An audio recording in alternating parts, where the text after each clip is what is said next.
This is Pod Populi, podcast for the people. Welcome to the Real Pink Diaries, a podcast about the beautiful chaos of figuring it out as you go. Hosted by three close friends, each episode creates a safe space for honest, unfiltered conversations about the in-between moments of adulthood. From building businesses to setting boundaries, we're here for all of it. With humor, vulnerability, and heart, it's not always polished or perfect. It's the Real Pink Diaries.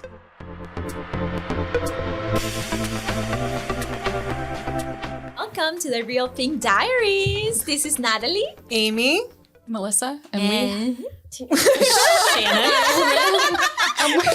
And we have Shannon as our guest today. Yay, very special guest today. Yay! Yeah. How are you guys feeling? How are you feeling, Shannon? Good. This has been interesting 30 minutes. No, I'm excited to talk to all you guys. That's awesome. What about you? Go ahead. She's definitely been getting to know the chaos behind the scenes and enjoying it. So Highly recommend. I actually think we're really organized. That just people don't realize it. Okay. That's one way. Yeah. How are you feeling? I've got a little bit of cold, y'all. So if you hear me like hacking up a lung or something, you know that's what's going on. Came from the nephew. Then my dad got it, and now I have it. So much fun. How it goes. Yeah. So in this episode, Yes. we're exploring the space between vulnerability and strength, where women rediscover their self-worth, confidence, and beauty by reclaiming their power within. We're honored to sit down with Shannon Griffin, a visionary artist that has turned boudoir photography on its head. Shannon has redefined the experience from being a gift for someone else into a deeply personal, unforgettable journey for the woman herself. Ooh la la. A way to reconnect with her feminine power and fall in love with who she already is. Oh, I love I it. like Yeah, that. you like this? Wow. We're diving deep into Shannon's process, her evolution as an artist, the story of how she became the woman to guide others through this deeply liberating exploration.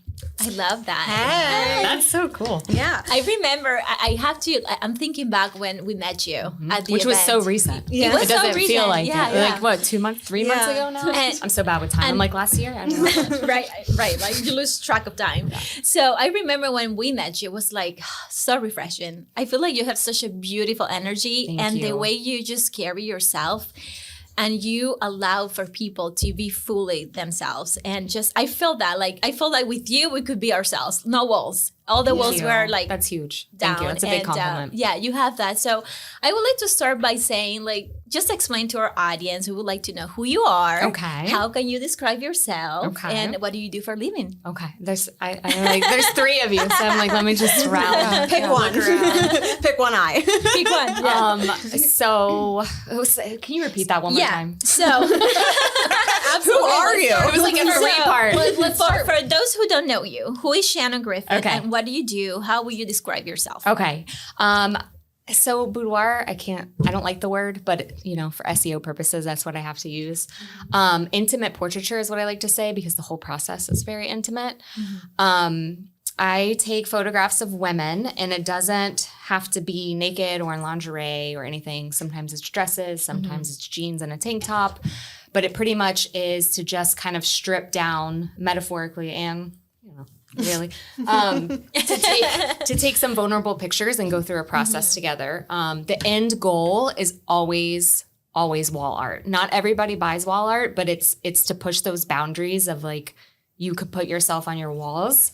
A lot of my clients collect art and they collect nudes and like old paintings and stuff, and there's this disconnect of putting someone else on your wall. Why do we have this like mind block of putting ourselves on our walls? And a lot of women have like, it's vain, or I don't want people to think that I'm full of myself. So it's kind of like getting really into that, like, why do you feel that way? What has society told you? Let's strip that down and like really figure out, what you think, I don't even like sexy, like what you think makes you valuable, like to your family, society, to yourself. But yeah, that's pretty much what I do. I used to do weddings and That's probably why I'm good with people, because woo, those days. I do not miss those That days. must be very hard. too. Yeah. It was a lot. And also being a photographer, like you have to bring people up out of their comfort zone. Yes. And just be Fast. the guide. It's a lot of engagement, a lot of like you leading the orchestra. Yeah. How you say Orchestra. So, how was your childhood and your family growing up? Do you always knew you wanted to be like a photographer? Yeah, at 16, At I 16. got my first film camera, and I used to take pictures of my friend. And we talked about this a little bit pre-interview, that I would take photos of her every weekend on her dock. We would ride our bikes to Walgreens. We would wait the hour, get the stuff developed, and then we would go to her house and go through the photos.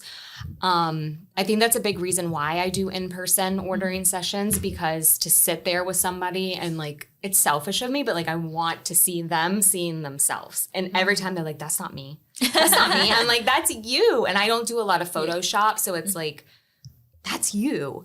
And so I think that was a big part of it, is that feeling of like, that connection of being with somebody when they saw themselves kind of for the first time, like through my lens.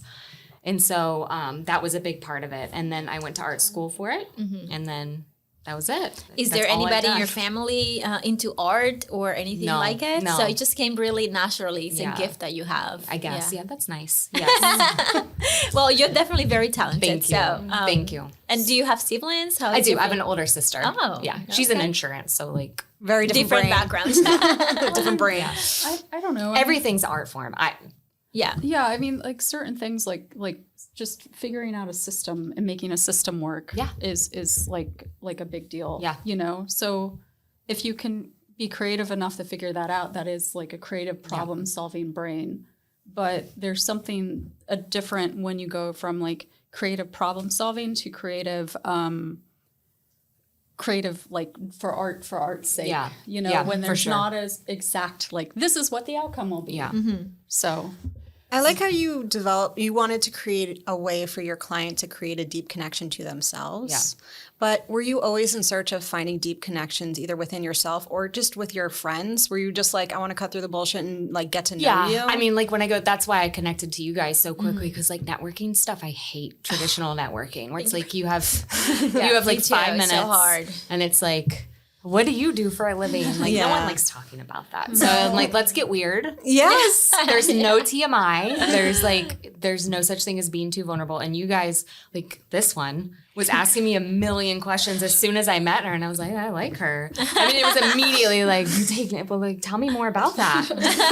yeah, one time I met one of my friends and she said she lived in a bus. And I'm like, okay, Oh yeah, I've got that could be a whole podcast. Oh no, yeah. I mean, if someone tells you you live in a bus, you're gonna immediately dive in and ask 50 zillion questions about it. I mean, I co-hosted I'm a mentor in a photography group. It's called Motherhood Photography.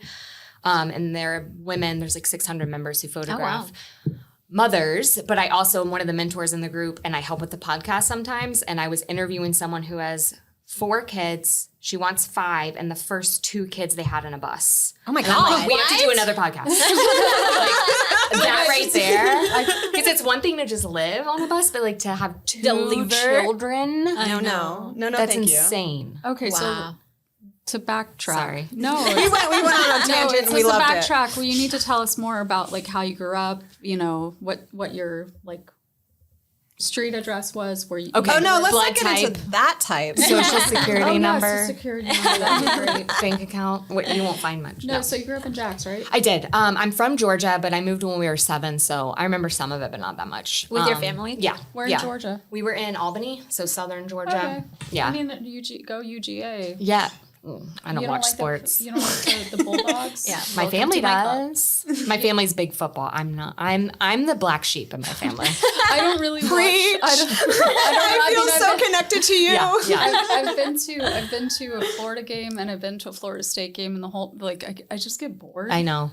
That's still better in person though. Like if I'm gonna have to watch sports, I want to be there. Like I want the energy, and it's got to be box seats. Like I want champagne. I want someone to bring me food. Yeah, I know. I'm bougie.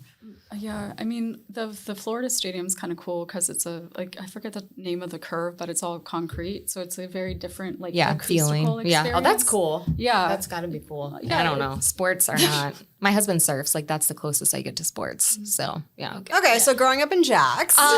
Very Suburban? traditional. Like we grew up in Orange Park. It's like a suburb of Jackson because Jacksonville is Very huge, spread out. Yeah. it's very vast. But yeah, very traditional Southern. My mom's from California. Met my dad when she was 16. When she was in Georgia, he was 15. They got married at 19. Still married. But yeah, it's interesting. My mom's worked full time my whole life, but then she's also like the homemaker. So like she's been both worlds. Both worlds. And I think that's part of what showed me that I didn't want to do that.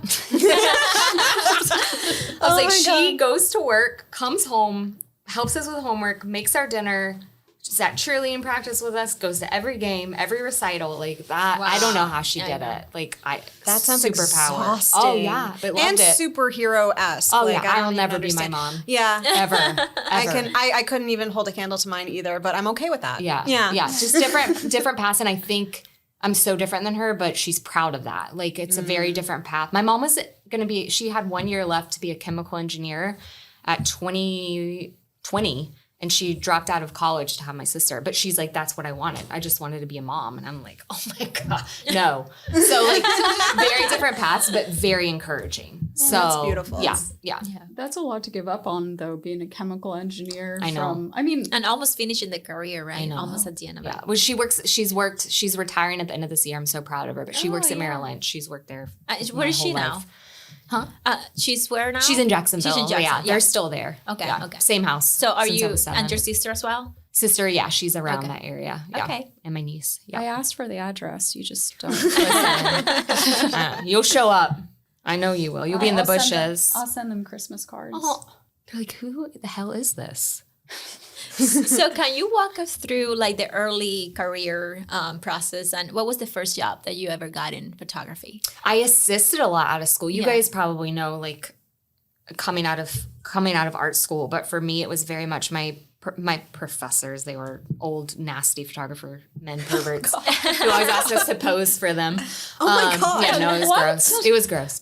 But yeah, no, coming out, they had good advice on the like assist everyone because you don't know, like you think, because I graduated with a fashion portfolio. Like I was like, I'm going to move to New York and I'm going to do fashion. I assisted for 2 weeks in New York. I was like, get me out of here. Like I like visiting, but like working 24/7 in that city and being poor, like no.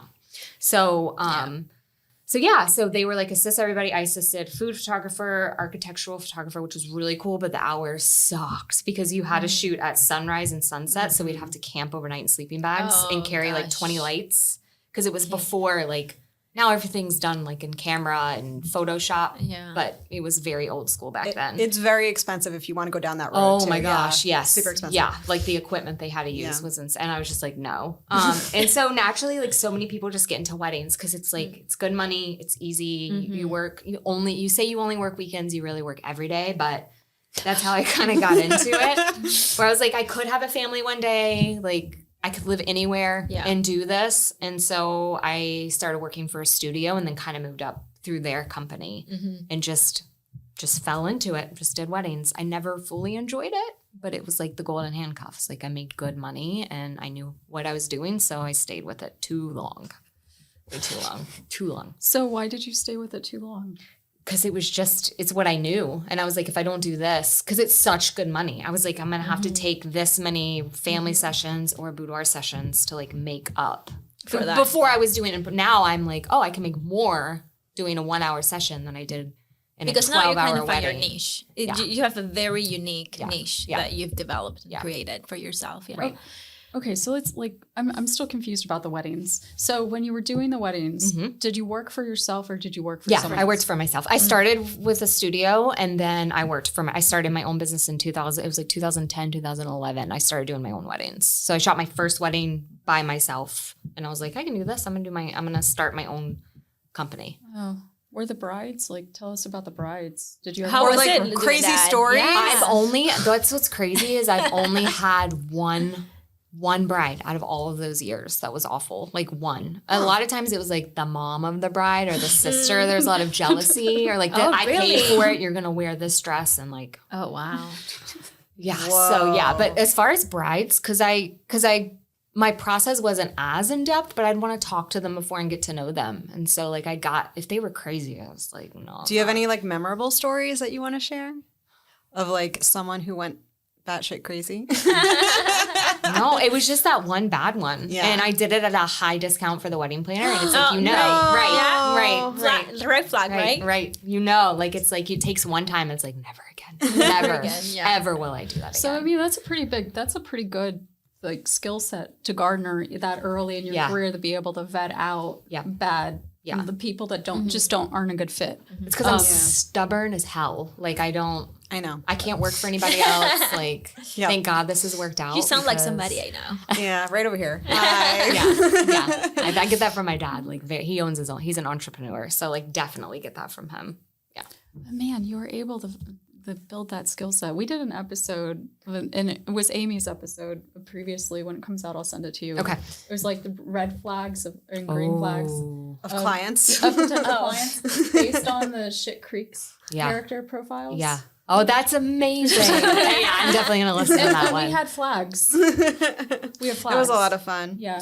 So I wanted to get into your first boudoir experience being the subject of someone else's artistry. Like, what was that experience for you? That was interesting. I wasn't in a great place, like mentally and emotionally. So it wasn't, I was searching for something. It wasn't for myself. So that was definitely a different experience. What was good though is that this photographer shot film, which I still do a lot of film. But what I would notice is I would like get in, I was starting, because it takes a while to get comfortable. Like it's uncomfortable. Like even if you're fully clothed, having a camera in front of your face is uncomfortable. I can imagine. Yeah. So like I'm in it, I'm finally like, we're 20 minutes in, I'm feeling it. And she'd be like, hold on. Because it was film. So like it's expensive. So you don't want to, and then she would like she'd count to 5 every time. So I'm like, so that, it was good. I tell everyone, like, be in front of the camera so that you know what your clients are going through. And so when I did that, I was like, oh, this is very vulnerable. And we didn't do a process before. It was like, pick out some lingerie, I'll show up, and I'll take photos of you. Yeah. So, yeah. I even feel like family photos or professional photos. It's like, at first you're so like, oh, it's so hard. Like, what should I do? Like, how do I? It's just, it doesn't come very naturally. I don't like being in front of the camera. It's very uncomfortable. So when I work with people, like, I need them to like relax your face. I feel like playing some music, and I think you have a great personality for that, honestly, because you just bring the best of people, and you just make people feel comfortable. Thank you. Just this is me. Just relax. I mean, it's a big deal to be like stripped down, like literally. Like that's uncomfortable. It's very uncomfortable. That's why I'm like, just have a drink. If you drink, just one. So did you ever, like before you started or when you were starting, did you do your own, like, were you ever the client of a boudoir? That's what we're talking about. Well, I never hired anyone, but I've done 2 or 3 shoots now. I've had friends ask me if I would do them. A really great one, there's a photographer down here who I love, and she does film. And I was going through my divorce process, and I had just signed the papers. And she's like, do you want to do do a session? And that one was amazing. I did it in Jupiter at the Blowing Rocks or whatever it's called. Yes. That was a good one. I was in a good place there. I was like, yeah. So your mind frame going into this process is super important. It was for important. me, like 100% for me. Even though I was with my now husband, like it was for me. And that was different. Beautiful. So that process though, you knew the person, so there was a established connection. And we approach our clients a lot of this like the same way, and she's very connective, and I felt very safe with her. Okay, so Amy, I'm sorry, I'm confused. So your first question about transitioning to boudoir, you said that you assisted someone. Yeah. And then I asked just now, did you ever do it yourself? And you said that's what we're talking about. Are those 2 experiences different? No, we were talking. Okay. I'm just trying to clear I assisted in weddings. I never assisted a boudoir So session. I was talking about her first experience as the subject of someone else doing the photography. And she was explaining it was uncomfortable and vulnerable That's what you missed. And it helped her a lot to understand how to then do that process with your clients and how to do it. Because even with weddings, my focus, like I loved the bride, like the aspect of like photographing the bride. And even in same-sex weddings, like I've had 2 guys. It's like those intimate connections. It's like I love that part. Like niching down, and I mentor the photographers, and I know it's scary, but I had a wedding planner I used to do weddings with, and I got out of it, and I told her, I was like, I'm not doing these anymore, but if you have someone that like really you think I would connect with, and like, the thing is like 2 years ago, she had 2 grooms getting married on Palm Beach at the Colony. And she's like, they're hiring the drag queen photographer to come do like the rest of the wedding. I was like, that's so fun. But she's not great with portraits. Like that's not her specialty. She's like, I want you to come in for 2 hours and just photograph them getting ready and connecting, and then like their portrait. So like literally getting hired on a wedding day to just be the photographer who comes in and does the intimate portraits and then leaves. Like that, like they were getting ready, fixing each other's bow ties. And like, I'm like this, like it's just connections. And I feel like weddings were such a script. Like I had to get there and do the shot list. Like take a picture of the dress, take a picture of this. And I started to fall out of love with it, because I was like, I want to create art with them. I don't want to show up and have someone tell me like what to shoot. So I feel like there's ways that I can still do weddings and other things that like are still me and connecting. Is that how you transition to? Yeah, how was the transition? So the transition was literally 2020 hit. I only had 2 weddings because I was never volume based. But I was like, okay, these are one canceled and one rescheduled for the following year. And I was like, well, I can't do them anyway. I can still do families like outdoors. I can still do boudoir. It's just me and one other person. Like we'll safely distance. But I was like, I'm just going to take it off my website, because like, what am I telling the universe at this point? Like, why? I'm not booking weddings, but I'm also like, I'm sitting there like, God, I hope I don't get an inquiry, but I do because I want the money. So it's like, those moments. the universe is like, we don't know what you want. And so I was like, I can't justify not like, until I'm making what I'm making in weddings with family or boudoir, how can I do this? But I was just like, I'm going to take it off. I'm going to change my process. And I told you guys like 2 weeks later, I booked my first client with my first process, and it was a $40,000 client from a family session. So like, that's awesome. Finally put it, and I told you guys, like, I'm not super woo-woo, but there is some like with manifestation. I believe that it's just a mindset shift. So like me being like, someone will want to do this. Someone will pay my prices. And what's cool is she was a referral from a photographer that charged like $2,000 for everything, all the digitals, everything. And she came to me, and I was like, I do it different. Like this photographer is wonderful. I do love her. But I do it different. And I asked her like kind of budget range. She's like probably around $4,500. And I tell people when I'm talking to the photographers, like if we live in that world, when we own a business where we do what a client tells us, instead of listening to what they're saying and saying, I'm the expert and I'm going to guide you through this. And I'm like, if I could have gotten her photos for $4,500, that's a great sale. I would have been happy, but that's not what she was telling me. Like when I started to talk to her, like, what do you want to do with these? She's like, I just went through a divorce. It's been 3 years since I've had photos taken. Me and my kids live together now without their father. I don't have any family photos. Like I have guilt. I have this. And I'm like, what if we did photos above your fireplace? What if we did photos in your closet? And she's like, we're on the ordering session. She's like, I want to do some for my in-laws' house. I want to do some for my ex-husband's house. So like, and then I'm just adding it and adding it and adding it. And then 40, I'm like, okay, your total. And like credit card, it was fine. Like we did it over Zoom. And it was just like, I don't want to live in that world. Like that's the thinking limiting. Small, the limiting. Like that's why I opened a business, is like, there's no cap. There's no limit on what I'm making. So, but there's a fine line, because I'm also not salesy and I'm not trying to swindle her or be like, hey, I could sell you more. It's like, tell me what you want to do with these photos, and then listening. And that's pretty much what I did. That's beautiful. For me, it's like, I want to get more into where you were during your divorce, your mindset with your divorce and everything. Like, because your work redefines the paradigmatic of a woman's sexuality, right? From something to be consumed to like the inner strength to be claimed. Yes. And so I want to understand what inspired you to get into that realm and where your headspace was and how it evolved. Yep. So my ex and I told you guys that like, I I go deep into it, but not on his side as much because that's his story to tell. Yeah. But it's a big part of my story. After 2 weeks after we got married, we were already in therapy because I found some stuff on his phone. And so like 5 years we were in sex therapy for part of it, regular therapy, and I was a very confident person. I was a very sexual person, and this marriage stripped me where I was just like, what's wrong with me? You know, am I not pretty enough? Like all of these things, because he just wanted nothing to do with me. And so through that, when I started photographing women who had like similar stories or were going through divorce or celebrating, that's the other thing. It's not all sad. Like a lot of times women are celebrating their new lease on life, or like my kids have moved out of the house and like I want to figure out who I am now. Yeah. But really having those sessions and like, it was very watching them heal through that process. It's art therapy. Like watching them was a way for me to heal as well, of like, I can't give this to myself, but I can give this to somebody else, like while I'm trying to figure it out.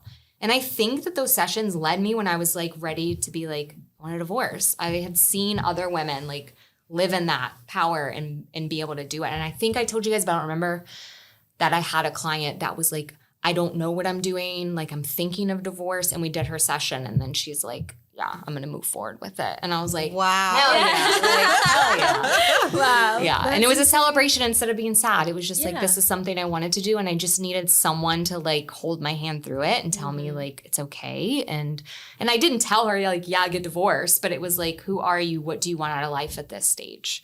And so that was really powerful. You're basically the mechanism for people trusting their own inner voice. Yeah. Oh, I like that. Yeah. Even discovering themselves. We'll get together Trust later. me though, I want to be like, leave him, girl. Like there's been so many times I've been like, and I don't cross those boundaries, but I want to be like, leave him. Well, because I think you don't find the answers because honestly, we don't make the questions. Yeah. Like Yeah. we ask these questions and we give therapy to other people, to other friends, but we never ask those questions to ourselves. Yeah. We never take the time to like sit down, be quiet, and really think about what we want. Yeah. What is our purpose? And my divorce definitely did that. And it was life shattering. Like he made the majority of the money, and I was in my dream home that I redid in Tallahassee, and I was just like, am I gonna like upend and like create all because it was comfortable. Like we were friends, we traveled together, we had fun together, but like it was just lacking. It was lacking trust. It was lacking intimacy. And I was just like, I get one life. Like I can't live like this anymore. And so I had to figure out, I was like, all right, I'm moving to South Florida because I used to live down here and I'm just going to figure it out. And you did. I did. Yeah. So you got divorced and then you moved down here. Yep. Did you have any confidence at that time? Yeah, I did, because I feel like by the time we separated for 3 months. Our therapist was like, why don't you have him get his own place for 3 months? You live in the house just to like see if this is what you guys want to do. And so during that time, I was living alone and I was like, oh, like this is amazing. Because you know that saying, like you can be like surrounded and still be lonely. And so like I was alone, but I was not lonely. And I actually felt less lonely. And so, yeah, by the time I moved down here, and I'd actually reconnected my now husband, we've known each other 21 years. So we used to date when I lived down here. And when I was going through my separation, we reconnected and I was like, let's move in together. Like I'm going to move down to South Florida. And if it doesn't work out, I'll get an apartment. Like I can survive this. Who cares? Like I'll get my own place. It's fine. So you had 3 months and you said that you had confidence or you felt like you had self-worth. Yep. But you also said that the divorce kind of caused that, like where you didn't feel confident or feel good about yourself or It was question. before the divorce. Oh, Our marriage made me feel like that. The divorce made me feel the complete Empowered. opposite. Yeah. So when you made the decision that aligned with like what you needed to do, you were like, okay, I'm good. Yeah. I can do this. Yeah. And truth being told, anyone who's gone through it's so overused, but a toxic relationship, a toxic marriage, like I knew years before that I should. So like by the time I was like divorce, like I was already checked out. Like I was gone. And my now husband talks all the time, like women are like that. Like that's a thing. Like, cause I don't know if you guys have experienced this, but every serious relationship I had in the past, as soon as we broke up, a couple months later, they're like, I made the biggest mistake of my life. I want to be with you. And I'd always be like, I'm done. And it's like, when women are done, there's no amount of therapy. There's no, and I had been there, but like by that point, when in my mind was like divorce, like I had to say the word in my head. And then I was like, And, you know, he had the audacity to be mad at me. He came to the house and I was like, I want a divorce. He's like, you're giving up on me. I'm like, sir, sir. So yeah, I was there. Like, Yeah. So what was causing the unconfidence before was you kind of knew that you wanted to get divorced. it was the turmoil But that you was were causing it. Yeah, It but was the knowing that I wanted out, but I didn't know how to get out. Like, I was like, how do I get out of this? My whole life is like, down to the most stupid things. I'm like, where am I going to get a place that has 2 bedrooms so I can have my office in here? Like, it's so silly, the things. And then when you start just like taking one step at a time, like. And where was that in fine. your transition to what you're doing now? Was during COVID when that happened? This was end of 2017, beginning of 2018. And the other thing too is I think I went through so much trauma in 2017. By the time I had to make the decision of a divorce, I was like, oh, this is nothing. Like 2017, I turned, I don't know how old I was, but I was in New Orleans for my birthday with one of my friends. I get the call on my birthday that my granddad died. And that he was in the hospital. Like, we kind of knew it was coming, but it was on my birthday. I got home 3 days later. My dog I had for 6 years, who was like my soul dog, got hit by a car right in front of me and died in my arms. Jesus. Oh my gosh. And then a couple weeks later, my uncle committed suicide. And then my grandmother died. Wow. And so by the time 2017 came, I was like, peace out. Like, Oh my God. I'm good. That Like, was it was a tough year, but it was also Yeah. a year of growth and like, I can survive this. Yeah. So but the unconfidence kind of came from that disconnect of trying so hard to make Yes. this work. Yes. Trying Yes. so hard, but Yes. you know you want to do this, and then there's Yes. this disconnect Yes. in between, and because it's broken, Yep. you can't. And find- also Yep. taking action, taking control of your Yes. life back again and saying, this is what I want, this is Yep. what I'm going to do, and just take action Yeah. and actually Yeah. move forward with that. Yeah. You got to reclaim all of yourself. Yeah. Like, not just your sexuality, but Yes. like everything. Yeah. Because you said it was like sex therapy, sexless. And I think I told you guys, but the day, it'd been like a year since I looked at his phone. And the day that I did, we had just gotten matched for adoption. And I'm like, Right, because you Yeah. were trying to adopt. yeah, like yeah. I would have had a kid Could with you him. imagine? Wow. No. Yeah. No. Yeah. No. And he traveled every week for his job and like the truck. Can you imagine being pregnant and being like, who's he with this week? Like everything, like that's where I say I'm not woo woo, but like the way the universe worked of like, you got to get out now. Like it's time. And you It's read time. the signs, and Yeah. also you read your inner voice. You heard your Yeah. inner voice, and you said, this is what, I'm going to do. Yeah. And It was that's so time. important. Yeah, it was time. It was time. And I'm sure you're extremely happy now you did Yeah. that back then, because it take you to where you are now and the person who you are, that you are today. And I'm so glad I didn't stay in it forever. I mean, but you were about to commit with a kid. Like I know. that, whose I know. idea was that? Like, He how really wanted a kid. And And that was my compromise because I didn't want to have one physically. Yeah. I have a lot of medical phobia. And I was like, I'm going to die. I knew I was going to die during trial. I just knew. I was like, I will be the one that will die during It's childbirth. like a self-fulfilling prophecy right there. Yeah. I know. I'm a pessimist. I have medical phobia. I'm a hypochondriac. I'm a germaphobe. Yeah, there's a lot. There's a lot there. Oh my goodness. I feel like we should talk about the process. I would love to know, like, step by step, what is your process now with your clients? Who are your clients? Yeah. And Like, how do you they find get you? to know you? Yeah. Yeah. Where do they know about you? Most of it's word of mouth because of my price range. Yeah. So I get like 1 to 2 Google inquiries a year that actually move forward with booking me, but these are people who are like really ready. But it's mostly word of mouth, referrals, like going to events and meeting people, like being part of a museum and like meeting people, like people that I know really value art. Because the thing, mine is the niche of they do need to have a certain amount of money, but that's not everything. Like they also have to really value art and photography because there's plenty of people that have money that it's like if they can't show it off, if it doesn't have a label, like they're not going to invest money in it. So it's that niche. So it's really like getting to know people and connecting in that way, like I did with you guys, like going to things and really sitting down and talking to somebody. And my goal when I go do those things is not to get a client. Like I want to connect, but you know, naturally it just kind of like evolves out of that. And it may be 5 years down the line where someone's like, I met you at this event. I didn't want it then, but like now I'm going through this life process. So when someone inquires with me, I have what I call a red flag question. It's a drop down and it's 100% of the time, like, because I strayed away from it one time because I wanted to test it. And I was like, yep, I was right. But it's, so the last question I asked on my inquiry form is, what's your intention with this session? Do you want a quick session with a few prints or do you want to create art together? So if they want a quick session, I know, like, I email them nicely. I'm not like, you're not my client. But I'm very like, I love boundaries. And I think no is a full sentence. But I'm like, I don't think you're going to enjoy my process because it's very involved. It's going to take weeks of getting to know each other. But here's my process page just so you can see what it's like in case you didn't know that you wanted this experience. You're okay. You're okay, BC. Yeah. I'm sorry. Yeah. If you need to take a break, it's fine. Take some water. Yeah. No, I'm good. So I'm curious. So you say that you're expensive. Can you give us? Are you comfortable? Yeah. Okay. Yeah. So you said the original client. I love talk. I just want to interrupt you and say because I mentor other women, I will talk money all day because men have no problem with it and women make themselves small. Yeah. I'll talk money all day. Let's talk baby. I tell people I'm expensive. They're like, I want to hire you. I'm like, I'm expensive. They're like, oh. I want to know more. So what is the Shannon Griffin experience price? So my commission fee, which some people will call it, like in the photography, like motherhood photography world, you hear a lot. It's a creative fee or a session fee. Okay. So I do. A lot of people will like get them in low and sell to them emotionally. I get it. Sales wise, that works. That's how I learned from my mentors. Like, but it was a disconnect where I'm like, okay, so what you're telling me is my time, which is the most luxury I have, my vision. Someone's paying $300 to get in the door, like, and then paying a lot for the products, like a piece of paper. Like that doesn't make sense to me.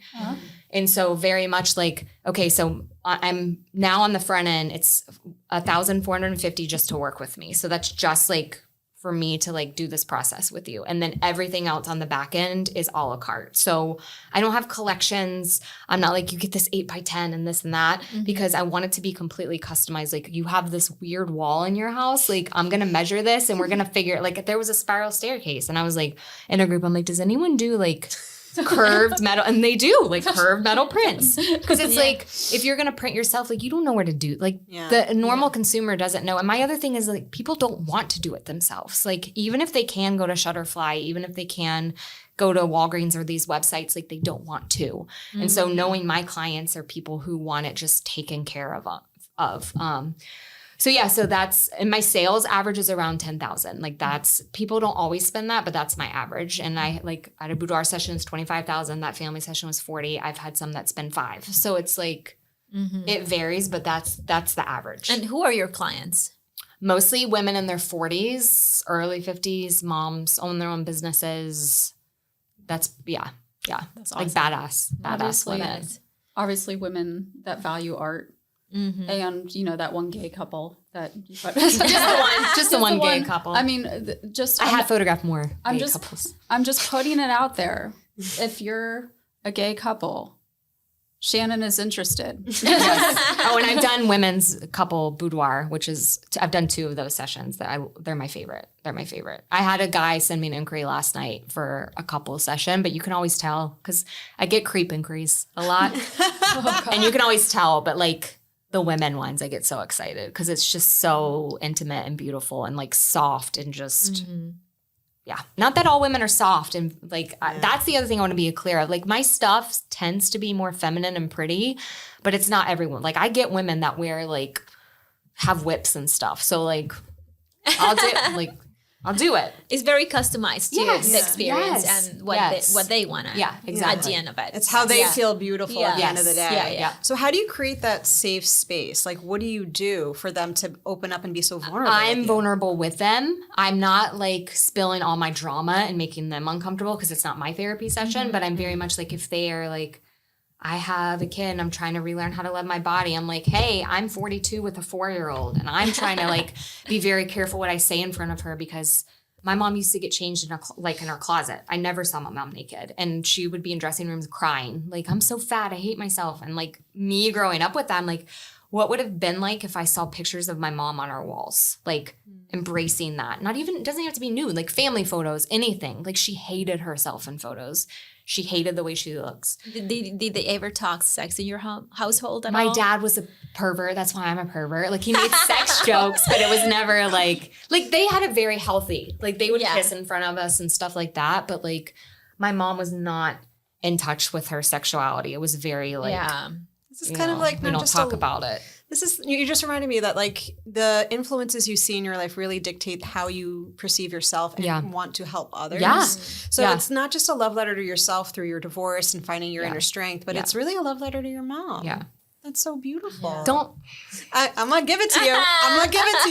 But that's such a beautiful understanding of like how you are and the woman you are to create this for others. Is you saw the need through your mother and then found out like, why do women put themselves through this? But I think it's also a lot of rage. Like it's a lot Tell me more. I've got so much rage. I'm close to my parents, but it's complicated. What's not complicated with family? But like, I don't like the way that my father treated my mom. And like, you know, they love each other very much, but there's a lot of stuff there that I'm like, that's not okay. And, you know, commenting on her weight and commenting like just, you know, overtly sexualizing her or whatever else. And for me, I'm like, that's why I want to photograph women in this way, because I want us to take that power back. Like, I want to say what I think is sexy or what like how I want to dress for this photo shoot. So I think like that inner rage of how many times people have been like, that's vain. Why would anyone want to do a boudoir session? And I'm just like, you don't get it. Like it has,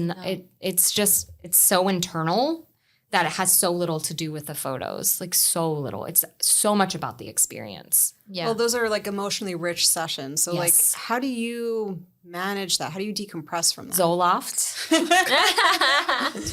And the whole next day I stay in bed.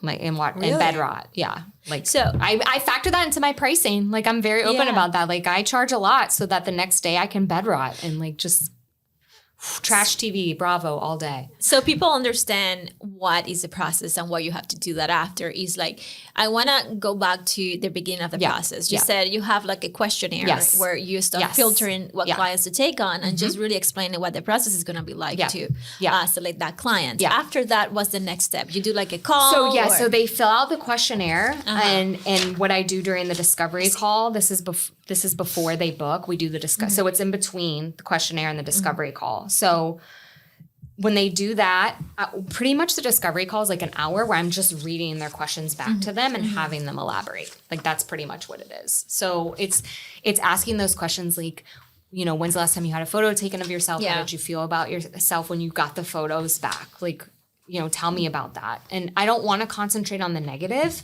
but it's like, do tell me about the parts that maybe you're uncomfortable with so that we can talk about why you're uncomfortable with them. So maybe I can photograph them in a way that you see yourself differently. Like that's where I want to get. So like, you don't like your stretch marks, but is there a way that we can make them beautiful to you? Like for that. And if they don't, I don't push. Like I push a comfortable amount, like you know, like a therapist would like talk about that. But during the discovery call, like I leave space for, I hold the space of silence where like if they don't know an answer, we're going to sit there while they figure out the answer. We're not just going to breeze past it. Like, why is this making you uncomfortable? Like, let's talk about it. Yeah. Yeah. So, and I remember you mentioned too that you, at some clients, you have to like listen to what they're, sometimes it's not a good fit for your process. You feel like they need to go maybe see a therapist and just work on themselves a little bit more to really enjoy. Because there's nothing that I could do at that point to make them feel good about themselves. And then we're both going to be unhappy when they get the photos back. And then it'll be a shit show. Yeah, absolutely. So you have the calls with the client. You say it takes a few weeks. It's a few weeks process. And that's where you decide where we're going to do the pictures, what's going to be the outfit, what kind so of we'll vibe. have another call over Zoom. That's the planning call. That's where we're talking about their walls. I've pulled up inspiration photos based on our discovery call of like, because I asked them, what is your home decor? Where do you go shopping for clothes? Because you can tell a lot about people, like just where they shop for clothes and stuff. And so like kind of getting that vibe and then sitting down and have them look at the visuals. Because a lot of people can't explain what they gravitate toward. But if I can pull up like 40 photos and they start to, and I'm like,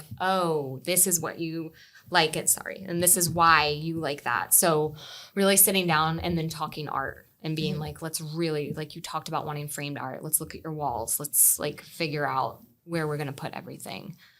So yeah, that's kind of that process. And then so I've had clients like the weekly and up, they're like, can we get on the phone? Cause I'm already like, I'm having anxiety and I need to talk to you. And I'm like, all right, let's set up a phone call. Let's do it. Yeah. Like let's have a call about how we can accommodate the things that are making you nervous. And I price myself so that I don't have resentment. Like the women that I mentor so many times, they're just like, had this client and I had this, and I'm like, I know you don't want to hear this, but like you set your pricing. You told them how to value you. It's your fault. Like, and I think that like people are like, well, I have to price myself this way because no one will ever hire me, or this is what other people are pricing.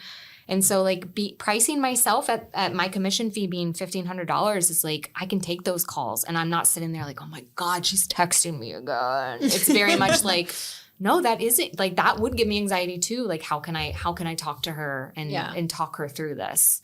So yeah. I mean, that anxiety is real, especially in business. Like you have to understand your value and your worth. And I'm still working on that. Like I have certain clients that I do have this beautiful relationship because I price myself properly. Yes. And other clients that are just still lingering, which were older clients that I didn't price myself properly with. Yeah. And so I can just in the call feel my different, connection to them, and the process is totally different. It's just how I valued myself in the beginning. Yes. And I take a max of 2 clients a month. Like I will not take more than that. And it's like, if that's the case, then I have to price myself this way. But my clients will pay it because they want that attention. Like it's like a give and take kind of thing. I'm like, yes, I'm expensive, but like it's going to be worth it. And that's my other thing. Like, yes, I'm expensive, but I have a lot of touch points. Like if you're going to be expensive, like you should walk the walk. So it's very much like I'm going to hold your hand through the whole process. And do you typically have the conversations with obviously the women, but also do you get the partner involved? Do you get those? So on the questionnaire I have on there, I'm like, I'm not a car salesman. I'm not asking because your husband has to be a part of it. But like when you're talking $10,000, it is a conversation. Like you should talk to your partner about it. So on there, I ask, are you making the final like financial decisions? Like, i.e., are you the one writing the check? And if not, they need to be on the discovery call. Because what ends up happening is we have this hour of emotional connection, and then she gets off and she's like, okay, I'm going to spend $10,000 with this photographer. And they're like, excuse me? So like they have to be a part of it. And plus the clients that I get, like if I have a family, like a lot of the times the husband likes being on the call and they want to talk about the art and their walls and stuff. Because family photography, you hear all the time, like, dads are the worst. I know. Do I have to take pictures? Do I have to put on the chinos? Like, and you're like, are you 5? Like, smile for the camera and make your wife happy. You're such a baby. So like, I don't deal with those dads. Like, you're not my client. I'm not going to work with you. Like, no. I mean, your goal, if your goal is wall art, I mean, other than the expense, speaking to the other person that inhabits it's going to be in their home. Yeah, that's a good point too. Yeah, like, I have to look at you naked on my wall. Yeah.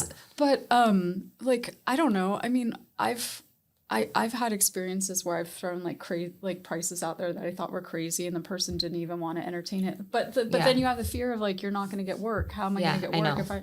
How do you deal with that? Because I'm constantly working on my mindset, and what I have to remember is money is so relative. Like I will not buy a designer handbag. I could give 2 craps. Don't care about cars. Like, cause I have a Subaru because it's one of the safest cars. Like as far as it looks, my car hasn't been washed in 5 years, guys. It's disgusting. I'm not kidding. It was before COVID. I'm treating myself to a detail very soon. And your car. You should see the back seat because my 4-year-old, it's so my husband's like, oh my God, how do you, and I've like had a valet at places before, and I pull up and not knowing that I was gonna have to valet, and I'm like throwing trash in the back of my car. Oh girl, I've been there. My truck is 20 years old. The car I had before that is 20 years old. And I drive up, I'm like, can I please park it myself? This car does not deserve valet. Or like, I do not want you driving this car. I do not want you smelling the mold. No, I know. I know. I don't want you. I don't want it. No. know. I don't. And the other thing is, I don't want anyone else driving my car. That's a weird. Oh, like, I don't care about that, but I do feel bad. I make this stupid. Like I get out of the car, I'm like, don't scratch it, and the valet guys are always like, and I'm like, oh my God, that didn't land. But there's like a Lamborghini in front of me, and one time I had when I still had my Jeep, I had it valeted. And like I got a scratch. Like the top part was fabric, I wouldn't even and the care. bottom part was vinyl, and it like there was a tear afterwards. And I'm like, see, this is what happens when you let people drive your car. But I could care. I know. I'm like, scratch it. I don't care. I literally I called Natalie the other day, and I was like, like I know we were talking about like because like we want to like give you guys something for like our guests something for being on the show. I'm like, if your company. No, but I was like, if I had the money. there would be an automotive detailer out there detailing all of your cars. Could you imagine? That's a brilliant idea for people that do have the money. That's a really good idea. You're going to get there. You need to start getting sponsored. Hello, people sponsor them. Yes, please. 100 reviews. If we had told you that we're going to detail your car, like, okay, you want your nails done or do you want your car detailed? I want my car detailed. Yeah. This is what we're going to start doing next. Yeah. We have to do a questionnaire like you do with your clients. Yes. We have to do that for guests. That's so smart. To get to know them better. I like and this see idea. what they, yeah. Would you please? But listen, Okay. change your mindset. I've got some books and podcasts that you can listen to. But my thing is money is so relative. It comes and goes. And what's expensive to you, like I've given someone a price that I'm like, oh my God, like the $40,000 client, I was pooping my pants. She's on Zoom and I'm sweating and I have the invoice pulled up because I'm only sharing like my designer screen with her. Yeah. And I have my invoice and I'm like, you think I'm like, so she had paid the $1,450. So her art was like $38,400 something. I'm like, do I say $48,400? Do I say $38,400? Do I say dollars? Do I not say anything and go, I'll send you the invoice because you think small, right? And I'm like, nope, you have her on the phone, tell her the price. And I'm sitting there and I say it. And she's like, okay, I'm at the dentist getting my Invisalign put back on. Like, let me call you. I'll call you back with my credit card number. And I get off the phone. She just gives me her credit card. Like that mindset of just like, oh my God. Like, so it's so relative of what is a lot of money to me. Like it might not be to somebody else. Yes. And I've had people who've saved up for me too. Like there was a nurse and her husband was a teacher and she's like, she followed me for 3 years and she saved up and she got my smallest, like she got 10 matted prints and a pretty museum case. And that was everything to her. Like, so I have people that have saved up too. So you just mindset. Yeah. It's all mindset. And you're saving all mindset. And you're saving all sorts of money by not washing your car. It's true. My husband's gonna be like, you admitted that on I'm serious. It's been since before COVID. It's disgusting. I get grossed out. I sit in it. I'm like, oh, how much skin cells are in here? Oh my God. Just let the child destroy it and then you'll replace it in a little bit. Yeah, but I show up to my Palm Beach Island clients' houses on the island and I pull up and my belt needs to be fixed. I was like, I like park down the street and lug my case. I'm like, well, if you need a new car, let me know. I know somebody who can help. My God. No, I love it. I'm driving that thing to the ground. It's paid off. It's not my brakes. It's the parking brake that I accidentally left on for too long. Why does that make sense when I know you now? That makes so much sense. And now, like when I drive, it goes. But I'm afraid to drive it further than the 100-mile 8 AAA tow radius. So I have not been up to see like my nephew and niece because it's like Can you rent a car? Yeah, I'll see them eventually at like some family thing that I write up with my parents. I see them like every 6 weeks. That's fine. That's fine. That's healthy. Yeah, and then I FaceTime like every day or every other day. That's healthy. No, it's fine. It's a little too much. So talking about the things that you do or don't, like what is your favorite thing in your process? You like to taking the photos or the editing process? What is Or getting to know these women on a what is where you enjoy the most? I don't know, because of course when I pull out my camera, I'm like, this is why I did it. I like not necessarily the editing, but it is part of editing. I like the curation. Like I like going through their photos and really picking the ones and finding like cool crops and do I want to flip this one upside down and is it black and white? So really that part, I really enjoy the ordering session and showing them. I start every ordering session with a slideshow and like watching their face. Oh. I love getting to know them. Like it's just all of it. So it feels like hanging out with a girlfriend. So what is the day off? Walk us through how is the process like? Do they have to come with the makeup done? So it depends. So I have a hair and makeup person that's an add-on. She's amazing. She's in Miami. She's done like a lot of actors and stuff. But so if they want it, but most people don't. Most of my clients are just like, I want to throw on some mascara and blush and like call it a day. A lot of my clients are like me. They're me, but rich. Like that's how I look at it. And I'm also very frugal. So like, that's a big part of it. But yeah, no. That's why the Subaru? That's why. Like, but I spend money on travel and food. But like other stuff couldn't care about. Like experiences I don't and care memories. about my clothes, like all that. But anyway, so day of, we're so prepared that it's like, we already know where it's taking place, what time. Like if I have hair and makeup, they get there at the location before me. And then I'll show up like 30 minutes to an hour before while they're getting their hair and makeup done. And like, I'll pour them a mimosa. And we'll just talk. Yeah. Like, I put music on, love Sade. And then we just vibe. I love that. Yeah. How long is usually the sessions? Hour. 1 hour? That's it. Wow, that's quick. If it takes them a little longer to get into it, we'll do it. But I feel it out. Like, because I'm not about quantity. Like, I know if I've gotten the photos. Like, I know. And I don't want them to get exhausted. Yeah. Like, I have a bad back and neck. Like, if I'm moving my body a certain way for that long, like, it's a workout. They'll call me and a couple of days later, they're like, I am so sore. I'm like, I know. It's a lot. Do you have anything to, like, a list of things that they should do to prepare for? No. I just tell them, like, don't wear, like, if you can be nude underneath and just wear like a dress so that you don't have straps and stuff. Cause then it's less that I have to edit out. Right. Cause I'm lazy. I'm like not lazy about certain things, but other things. Cause I'm like, if you can avoid it, why wouldn't you avoid it? I mean, who really wants to wear a bra? No, I'm joking. I don't. I don't really ever wear one. Okay, so tangential. I feel like we have to. We have no choice. We have no choice. I really want to have a bra fitter on the show. Yeah. But I did the deep dive on Google Maps looking for like a local lingerie store. And I don't look for a stylist. Look for a stylist. I guarantee you, like in-person stylist could do. I have someone that would be amazing. She's been on Oprah and stuff. She's an older lady. I love her. That sounds awful. Wow. She's not old. She's older than us. I think that's older. Well, she's wisdom. Well, in my mind, she's amazing. Less young than she's us. amazing. Okay. You guys should have her on. But she's a stylist. Well, I will definitely get the contact of her. But she would know how to do that. I can't that'd be buy great. a bra by myself. I have to have like where I live. I go the Dillards. Like down here, I guess it would be like Nordstrom or Bloomingdale's. But like I go the Dillards. I have the lady like fit me, and I desperately need a bra. Why don't you just have her come in? Have your Dillards lady. I think I was thinking Nordstrom maybe. I don't know. We'll talk. We'll talk. it's like so. Where do you have like a typical location that you use? So a lot of them do. So a lot of my clients do it at home because they have beautiful homes. But some are just like, I don't want to do it here. I don't feel sexy here. I'm seeing the laundry. Like this is where my kids sleep. Yeah.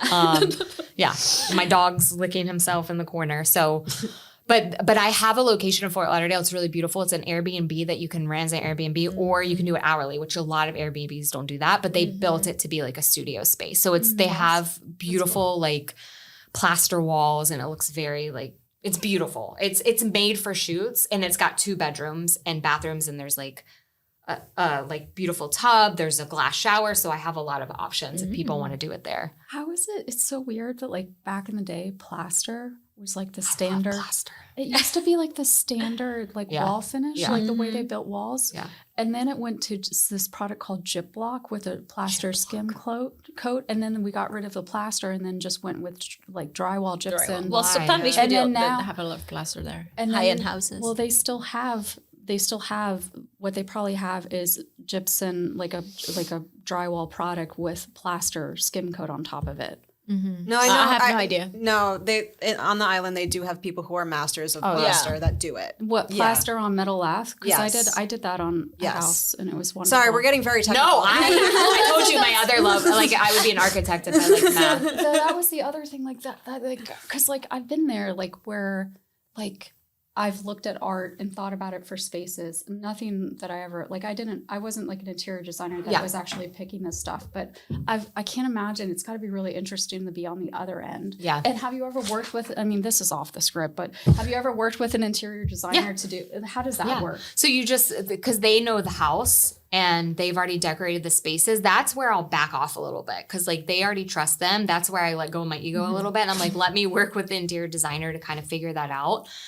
But my stuff's so simple that it's like usually people are getting like either a Venetian like silver or gold frame like you would think of in your grandma's house, like just beautiful traditional, especially on the island. Like they have those traditional, or they want like a black with a white mat, like museum. Like if you think of walking in a museum in New York, like that's typically what they go for. Is that the most popular and finished product? Yeah, for family and for boudoir. So something on the wall, like an and they trust me. I'm just like, this is where I think based on your aesthetic in your house, this is what we should do. And they're like, absolutely. And you help them select where it should be and all of that. The materials, the finishes. So my program's called Fundy and it's literally like I put the measurement, you just put a piece of paper on the wall and then when you go to put it in the program, you do the measurement of the paper and then it'll do it to scale so they can see on their own walls like the artwork. Oh. Yeah. It's fun. I spend like days doing it because I'm a perfectionist, and I'm like, I like this, but what if I do this one here and this one?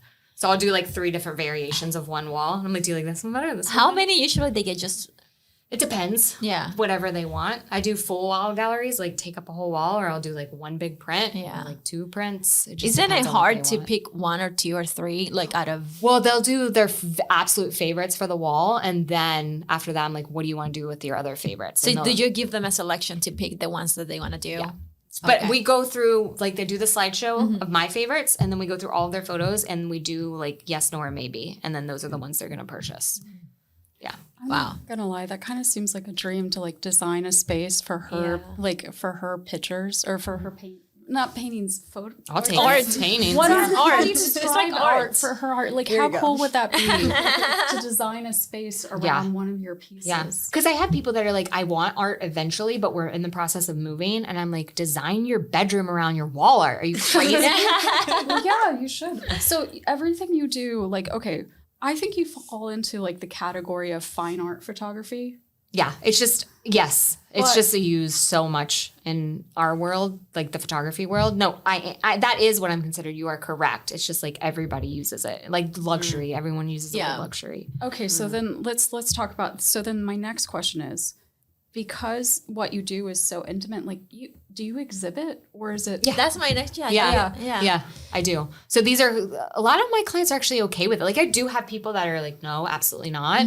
But I have shown client work. And then I also, if I have a personal session I want to do, I'm like, will you model for me? Like I have people that I ask and then I'll exhibit that. But I've actually sold a client print to somebody else, like Wow. as a fine art print. She was a boudoir client that purchased her own art, but then she also purchased art of another one of my clients for her house, which was cool. It was really cool. That's pretty. Did cool. they ever get to talk to each other? No. Or like, how does that work? Is there like a release Yeah. or something? Okay. Yeah. I'm like, how does that yeah, work? Yeah. No, the client was from 2011, and this was my client from a couple of years ago that bought it. She saw it on Instagram, and she's like, would you sell a print of this? I was like, I will make it an edition print. 1 of 5, you get the first one, and I'll sign it. And so I made it an edition, so it's on my website. So Nice. there's 4 left. Have you ever done an artist, or have you ever had to sign an NDA for any of your clients? No, I haven't had to do. I've assisted a lot of like wedding photographers or second shot Yeah. with wedding photographers that have had to do that, but I haven't personally. I would have no problem with that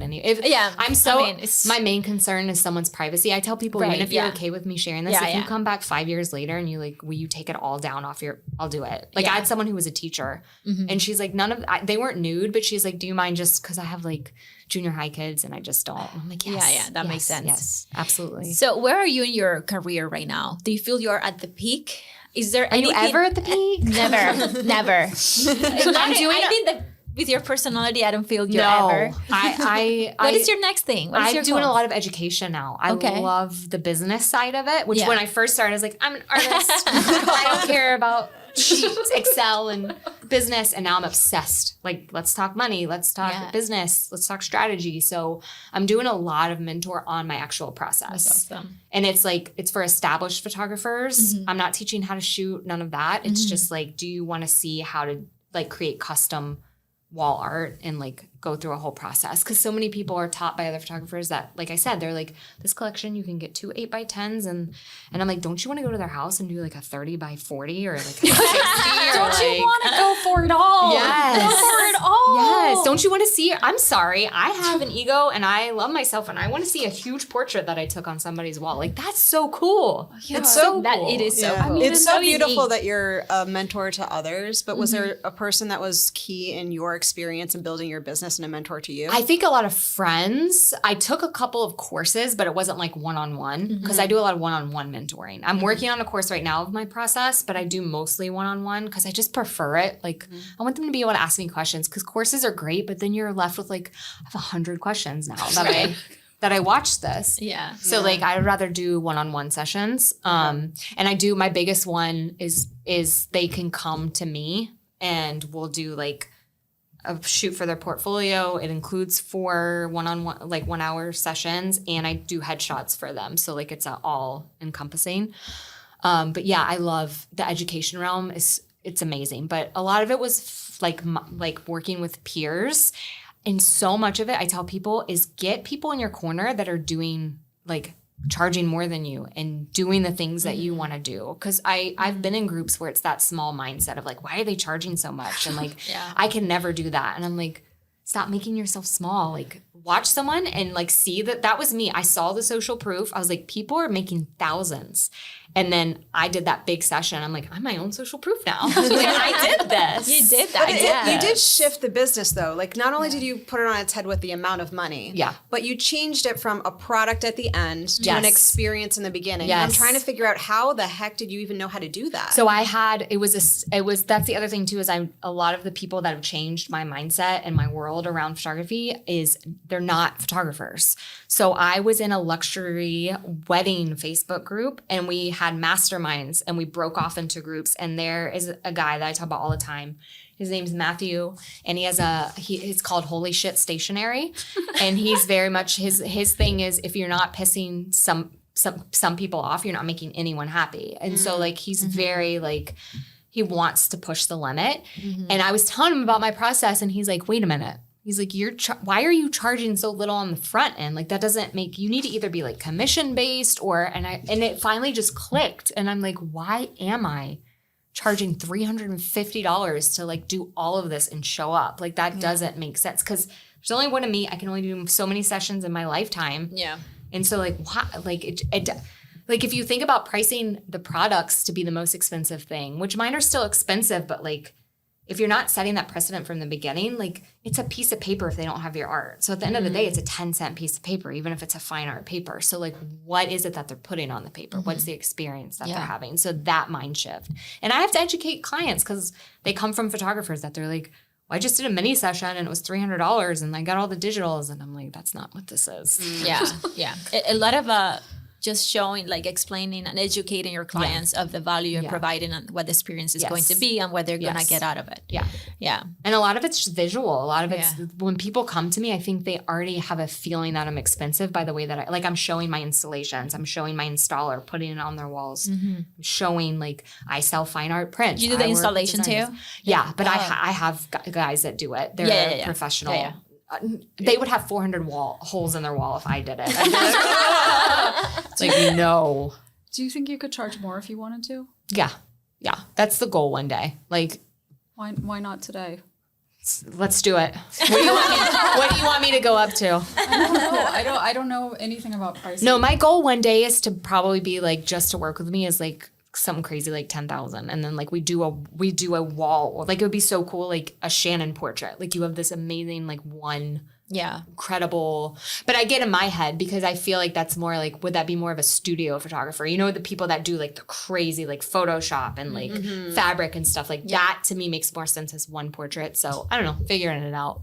But I guess because you always have to figure out what's your enough. And right now in this stage, like I'm at my enough. Like, will I raise my prices? I'm sure. But like where I am right now, I can be with my daughter when I want to be with her. And like, let's talk about that. Motherhood. You have a daughter, but you didn't want to be a mom. I thought it was really interesting because you kind of like I described it to I don't know which one of you guys I was talking to. I'm like, Shannon's like, because we were trying to figure out where to put it, and it ended up at being right where Amy put it. It's like an organizational mastermind. That's pretty cool. She's like, I don't know where to put her motherhood story. I don't want to break up the business thing. And it kind of relates because it relates to you being a mother and documenting these women. A lot of the women have been mothers and are now like working on redefining who they are visually, emotionally, identity-wise, and having that documentation of themselves reflected back to them kind of helps them gaining that confidence back. It kind of helps them establish like where they are. You know, I know it's weird. A lot of like women, like we're kind of defined by our appearance. You know, so to have that professional documentation of you kind of like helps you. I mean, again, this is a side note from motherhood. You took Amy and my pictures at the event, and that is my Instagram picture. And I kept on trying to offer you money. Like there was an Instagram event. It was free headshots. I'm like, are you sure I don't need to give you any money for this? This is why I love being expensive, because I get to choose. I'm not hungry for money. And then I'm like, I want to give you the photo. Like, have it, please. And then you just didn't respond. I'm like, okay, it's going to be my Instagram. I'm so bad at checking Instagram messages. I need to go back and see if it's in there. Okay, I'm sorry. I didn't mean to talk to you. I've talked over you. So, but then I was like, Talk over me. oh my God, I know. I just, when I crawl under the table now, I'm so like done being in the public eye and the cameras. But like having that picture, and I was like, wow, I look pretty good. You and like it's your best picture. Yeah, It's her best picture. Yeah, now I need to save up like how much? What's the minimum? 10,000. It's not the minimum. It's the average. Well, so I need to start like we all probably need to start pricing ourselves more. I mean, we all need to find our value and to understand where that dynamic is. But talking about motherhood, let's get back. Yeah. You and I had very similar stories because like motherhood was never the end goal for me. Yeah. And when you shared that, I was like, It was never a goal at all for me. Beginning goal, middle goal, end goal, no goal. No. No goal at all? No goal at so all. where did she come to being? Where did this? Well, when a man loves a woman, I mean, it doesn't even require love. Yeah. No, it was an accident, and my now husband. Let's see, I moved down here in 2018 beginning, and then I got pregnant with her in 2021. I thought I had COVID. The smell of alcohol, I was like, ugh. But I did. I had photographed a wedding, and there were like 200 people there, and it was still kind of COVID, and I wore a mask and everything, but I was paranoid. I was like, I got COVID. There's no way. We were indoors. There's no way I don't. And so that day I went and got a COVID test, and then I sent my husband in a CVS. I was like, just get a test. And so, I took it. He was eating Taco Bell, and I was going to take a shower, and I came out completely naked holding a test, and he was like, he put his chalupa down. And I was like, he's like, how do we feel about this? I'm like, I don't know. And he gave me a hug and my arms are by my side. I'm naked. And he's just like, we're so awkward. And then I was like, I'm going to go take a shower. And then that was it. And I love that story. That's our story. Process emotions right now. Yeah. But I seriously considered, I called Planned Parenthood and I talked to them and they're like, well, we don't do like ultrasounds like that. Like you just come in if you want to get rid of the baby. I don't know a nice way to say that. So I believe that terminate, abort, or the. I mean, you were so early at that point. I was 6 weeks when I went, but I was like, okay, I'm just going to go to an OBGYN just to like, I just want to see. And I saw the little peanut on there and I was like, maybe, I don't know. But my now husband and I had conversations where I was like, I don't want kids, because he was kind of on the fence. I was like, I have no reason. If you want to go about and leave this relationship, I will have no resentment. I don't ever want you to resent me. And he's like, no, I want you more than I want a kid. So we were there. We were like never having kids. Surprise! Yeah. And I asked, I was like, should I keep it? He's like, I'm not telling you yes or no, because I'm not going to be the reason that you hate me. Yeah. And so when I told him yes, he was like, I was hoping that you were going to say yes. You aligned at the end of the day. So, and now we're both like, why the F did we do this? I mean, it's hard. It is so hard. Yeah. It's not about the love you have for your child. It's everything that comes with it as a sacrifice for that child. Yeah. And it's not a little thing. It's your entire life shifts. Yeah. Your identity, who you are. Yeah. And it's not fun. Like everybody's like, it's a beautiful blessing. I don't think, I mean, yes, I'm happy she's here and I wouldn't trade her for the world. It's not fun. Yeah, but it's not fun. It's not fun. It's very small moments of fun that like you hold on to. Where? I always crave like, sleeping? you know, where you see these Instagram posts of this pregnant woman, like they're so skinny and they wear beautiful clothes and they're like their makeup and they're so like that shit is Barbie. photoshopped. Like, that wasn't me. I felt ugly, fat. Like This is why maternity photography is my favorite, because that's how a lot of women feel. Yeah. So I was very grateful for it, but yeah. So you do maternity as well as boudoir. Interesting. Well, I do it's maternity boudoir pretty much. Interesting. Yeah. Okay. It's my favorite. Oh, wow. I love it because I just love women in that beautiful. stage. Do you see like a transformation in the woman during this process? And like, has there been a client that you've like learned about yourself? There's a client that I did her engagement session, wedding, boudoir, and then first and second pregnancy, and then all three of her kids. It's really cool. Yeah. That's like that. But that's what you like. You like going deep and forming relationships with people. Yeah. That's why you like education. That's why you like doing these podcasts. Yeah. That's you're not interested of like if someone sits down and talks to you, at a restaurant and sits next to me and just starts talking. No, but if bar. someone sat down and started just talking to you, but then they started asking questions that were like, not surface level deep, you would actually entertain that. Yes, Because absolutely. on the default, you don't want to talk to people for the most part because you're introverted. Yes. You want to do all online ordering. Yes. You It is in person. It's just over. I don't want to put clothes on. I wear a nice top and put makeup on. Oh my God. They're looking at me on my computer. I'm always like, oh God, I hope I don't have to get up and use the bathroom during this. Can I ask you a I turn question? the camera off. Yeah. Then go to the So bathroom. here's my thing, and like I asked them. We did like 3 episodes of motherhood, and it just kept on going and going. Sorry, that's motherhood. It was really interesting, but it kept on going, and we're probably gonna do another one. That could be the whole podcast is motherhood, but like I think like I just look at like. Not that I just couldn't afford to have a kid right now. I think like if you can afford it, that makes a big difference. Even if you can. Because here's the other thing, like the village thing, right?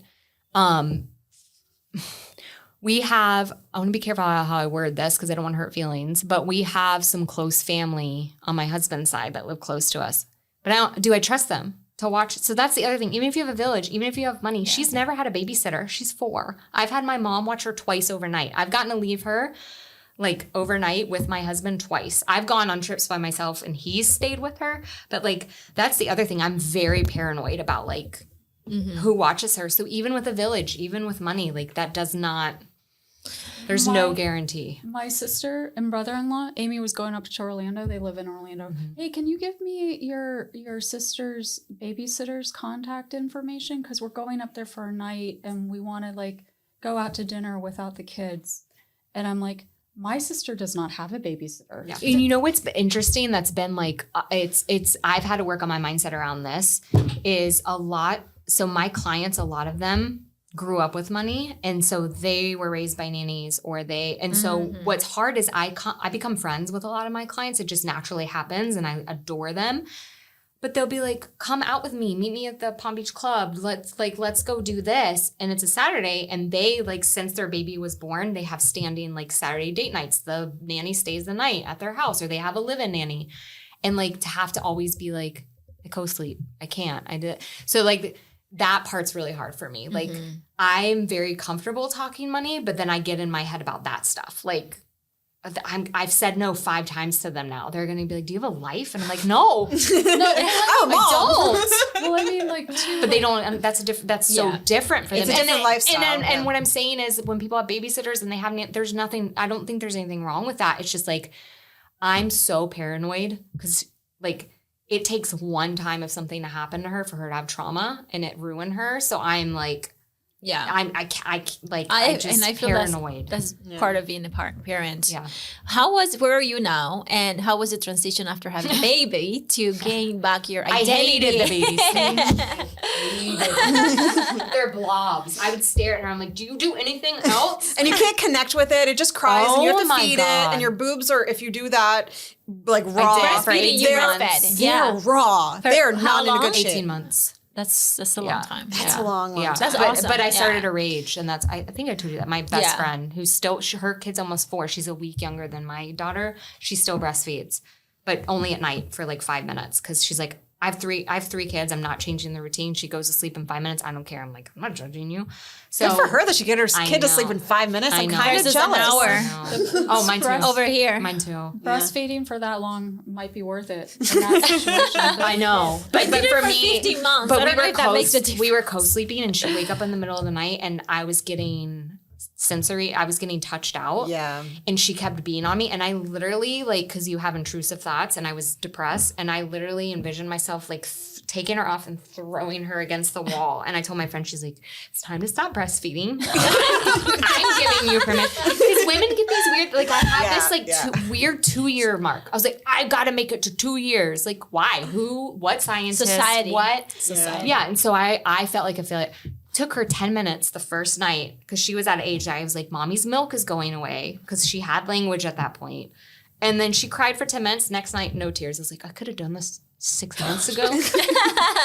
Well, I mean, what did I say? What is the WHO or someone, the general pink, they say like if you can make it 6 months, that's a good, right? Yeah. Like, It's great for them. But it's just like being a stay-at-home mom Yeah. is great for the kid. Yeah. But can you do it? And I had reached the point where I was like, I could make it to 2 years, but she might not make it. Like, I'm at this point where I have to think about, like... Yeah, and you have to... If you cannot be in the best position yourself, how can you be the best mom for your kid? Yes. It's like you have to look at yourself, what your needs are, and take care of yourself too. Yeah. It's so important. Yeah. But to talk about, I'm But just sharing more of other people's stories. So Amy, like, and you guys both have like this in common, like, so Amy used to live across the street from this Montessori daycare. Oh. And then the Montessori daycare, like, she, like, her desk, like, looked out on it. Yeah. Right? Yeah. So then she had the baby. Yes. And then when did you send her the daycare? 7-8 months because She I was needed 7 months when I sent her. Yeah. It's just I needed like my peace of mind. Yes. It was not a pleasant mind to be in while I was around her 24/7. Yep. Well, my sister had a good response to that. She's like, well, she must have felt really confident in the daycare. I'm like, yeah. I didn't, but I still... I was like, they're going to drop her on her head. They're going to forget to feed her. She's going to suffocate in her sleep. Like... all the thoughts. You thought all the But if worst she's cases. with me, I'm going to suffocate her. So lose-lose. Yeah. Then I go to jail. So you're okay with daycare, but not okay with like an occasional babysitter. There's a point that you reach that you just need to not be around your kid. So you need to reconnect with yourself. I also feel like with daycare, there's other teachers to hold that person accountable. If someone's alone with my kid, they could shake her. They could do things. They could make videos of her. Like, I don't know what's happening. There's no one to like watch them and hold them accountable. And absolutely no men. Like, I won't even let her grandfathers can't be alone with her in a room. Like, nothing. I am so like, I don't think something's going to happen, but statistically, it's going to be a family member if something happens. So... yeah, and you're very aware of Yeah. just being mindful of anything. It's just a lot of anxiety. Motherhood Once is you have anxiety. kids, you stop feeling like... Yeah, I was already an anxious person, and now my anxiety lives outside of me and goes to daycare and is going to drive one day and like... It's going to drive that Subaru. have boyfriends God, I hope and she's la la gay. la. Me and my husband hope she's a lesbian so bad. So bad. Listen, I'm pan, so it could happen, you know. There's a chance. I don't know if it's genetic, but there's a chance.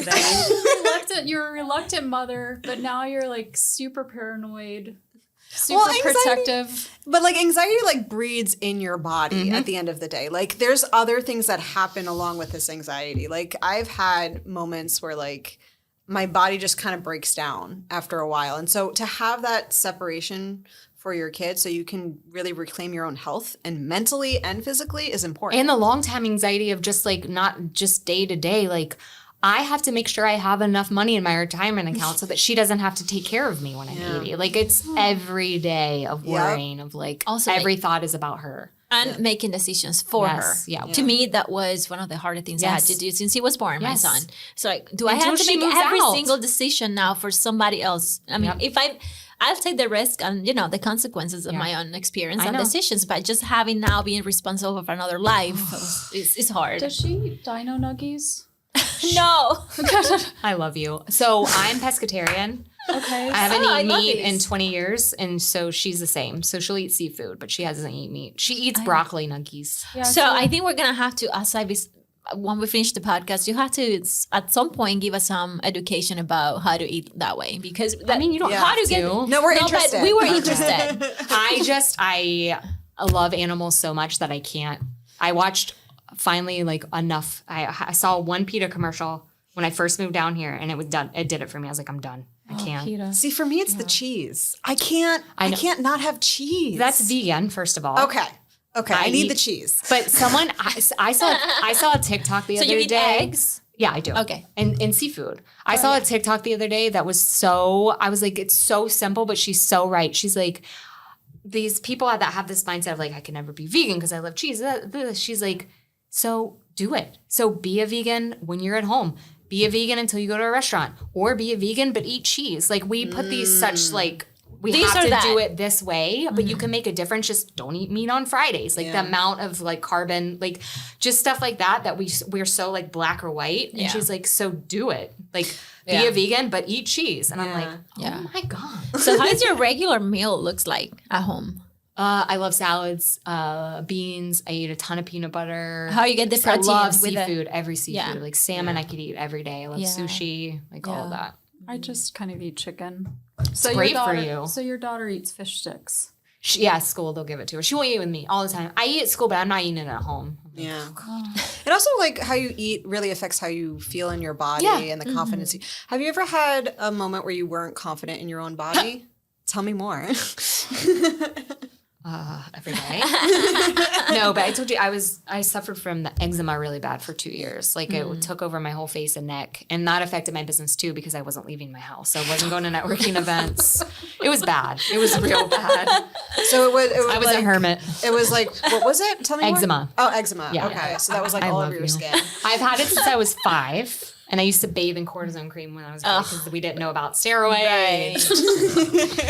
So yeah, so it's been a great journey. And then when my daughter was 6 months old, it started on my eyelids. Oh, God. And then it just spread. And then it was my neck and my face and like all over for 2 years. It was awful. For 2 years? 2 years. 2 years. You were a hermit. It went away last August when I started taking Zoloft. Yeah. Go Zoloft. What's the one biblical story? Is it it's Paul that when he turned in from Saul that he had the scales on his eyes and then it fell off? That was like you. Oh. Yeah. I don't know about that. I mean, I looked like that. Yeah. I don't know. Leaving your house, man, that's hard. I know. I don't want to leave my house. I just wanted to stay at home. I do all the time now that I have a kid. I want to escape.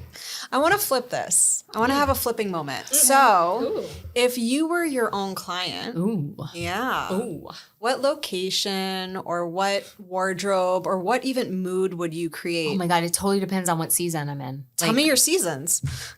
Give me 2 options. Oh my God. I'm not Take a really, minute, I'm take not a really minute. girly. Like I love fashion, but I'm not like I'm wearing a dress today, but like never. Usually I'll put it on.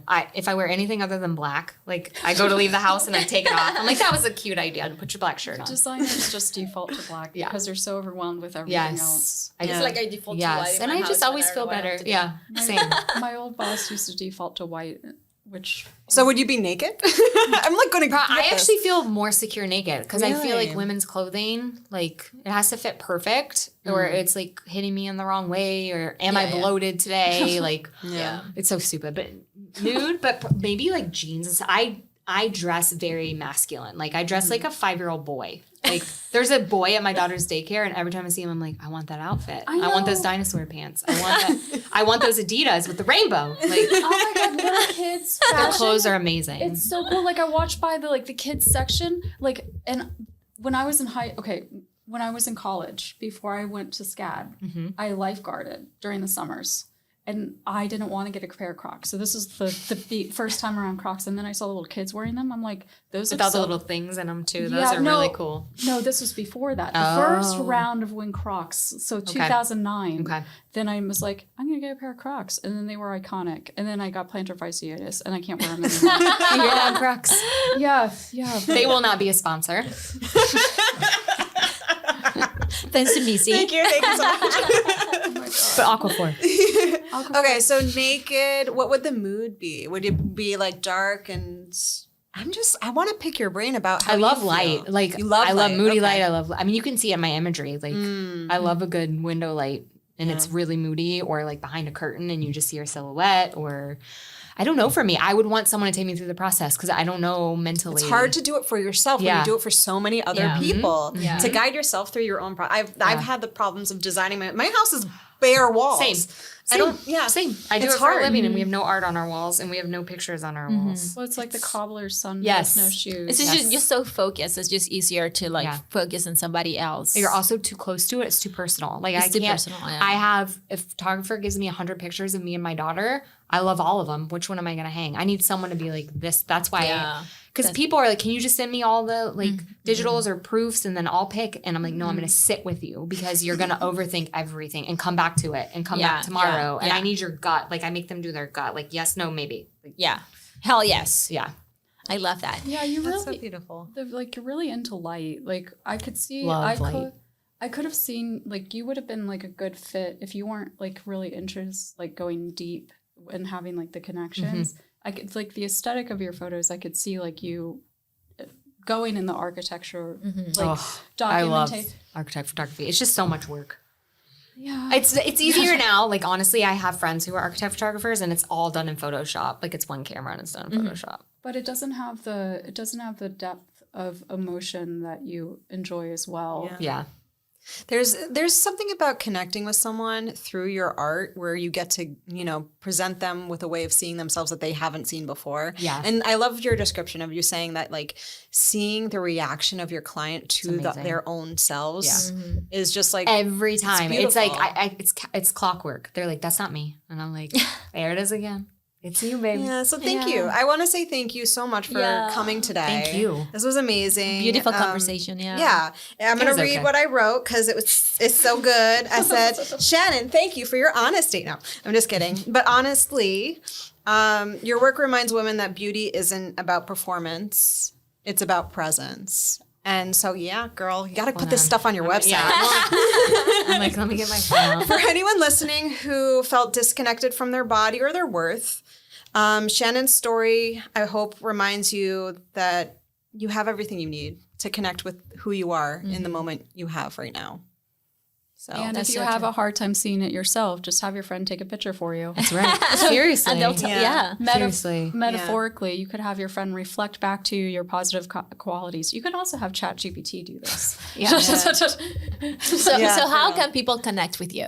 It's just my name. So it's shannongriffin.com and Instagram, Shannon Griffin.